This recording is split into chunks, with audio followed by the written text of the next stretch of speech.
Kangaroo Island is Australia's Galapagos, 8 miles off the coast of South Australia. It's one of the world's last unspoilt refuges. Here you can see koalas and kangaroos roaming free, and you can also see sea lions frolic on the world's most beautiful beaches. This video is going to show just what makes it such a special place, and to help us on our tour is KI expert Craig Wickham. If people are visiting Australia and they really want to experience authentic Australia, I think Kangaroo Island is a must. There is so many things that people associate with all of Australia, whether it's the red dirt roads, sheep and cattle farms, the beautiful beaches, rugged coastline, eucalyptus trees stretching off to the horizon, the wildlife experience. The wildlife habitat is both on private properties as well as in the parks, and the range of animals you can see in the wild: kangaroos, wallabies, possums, echidnas, sea lions, fur seals, all sorts of beautiful birds. Great local produce, the food and wine scene, and some friendly locals, all in one place. Coming up, a look at the island's history and heritage, food and drink, places to stay and things to do. But first, let's see why Kangaroo Island is second to none when it comes to viewing Australia's native animals. This is Seal Bay, one of only 2 places in the world where you can walk amongst a breeding colony of rare Australian sea lions. Here at Seal Bay we have the 3rd largest colony of Australian sea lions. This species of animal are only found in Australia, and they are a protected species. There's only believed to be about 10,000 left in the wild. When you come to Seal Bay, you can come down onto the beach on a guided tour to observe the animals. On the guided tour, obviously, you get information from a guide, you can ask questions, you have the opportunity to take lots of photos, and you're getting about 10 metres away from the animals. Usually when tourists or visitors come down, they're just in a state of awe. They can't believe how many animals you are usually seeing on the beach. We can have anywhere up to half of our colony down here at once. So it's a beautiful place where you can come and observe the animals in their natural environment. Further west on the south coast is Flinders Chase National Park, which is teeming with more of the kind of creatures you come to Australia to see. The park is also where you'll find Cape de Coodie, and a close relation to the Australian sea lions, New Zealand fur seals. And these seals are obviously a bit fussy when it comes to choosing a hangout. They've made their home under the stunning Admiral's Arch. And it's not the only geological wonder based in the park. These are the remarkable rocks, the most photographed site on the island. It's thought that the strange shapes are caused by swirling air, which, when it's carrying sand and water, causes the cup-shaped depressions in the rocks. From a natural history perspective, Kangaroo Island is very, very old. Some of the sediments that underlie Kangaroo Island go back to 1,000 million years old.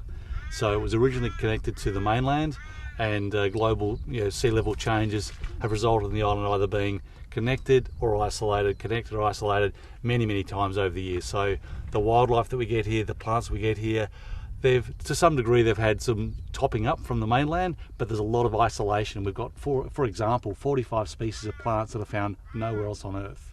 Fast forward a few thousand years to 1802, and that's when the first Europeans set foot on the island, led by Captain Matthew Flinders. The crew on his boat couldn't find any people, but what they did find was needed most of all: fresh food in the form of kangaroos. So Flinders named the island after the first thing he had for lunch. A few years later, in 1836, this place, Reeves Point, became the first European settlement on both the island and South Australia. The island's history can also be seen in its architecture. This is a place called Stranraer. It used to be a sheep station, now it's a fine bed and breakfast with colonial touches inside and out.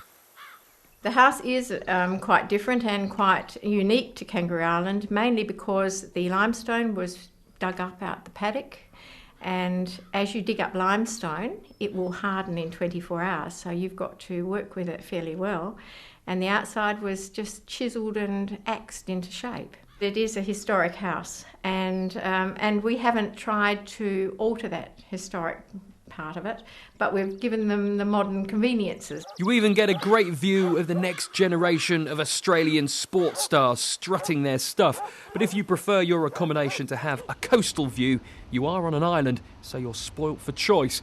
In fact, when it comes to beaches, you're officially in the best place in Australia.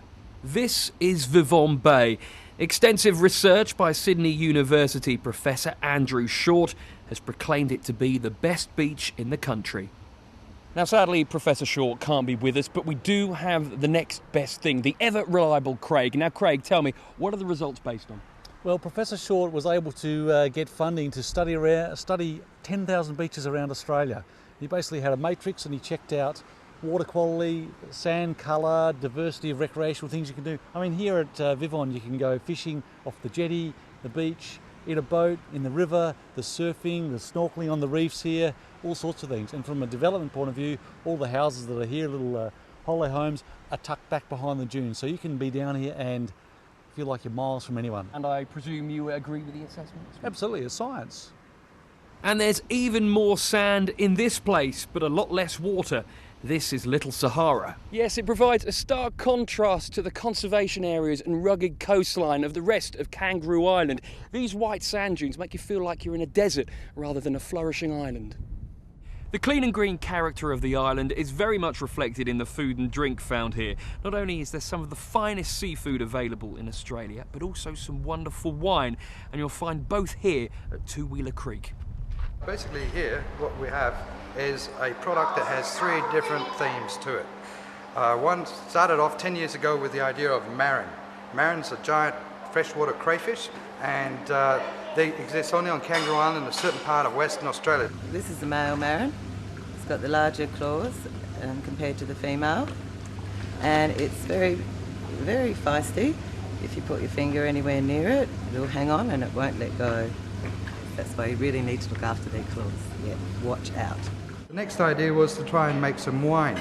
We can make a nice cold climate wine, especially the whites here. So, for example, we have nice Chardonnay and a sublime little Sauvignon Blanc. Anyway, the next step was, well, if we've got good food and we've got good wine, well, what do we do next? Well, we've got to cook it and prepare it.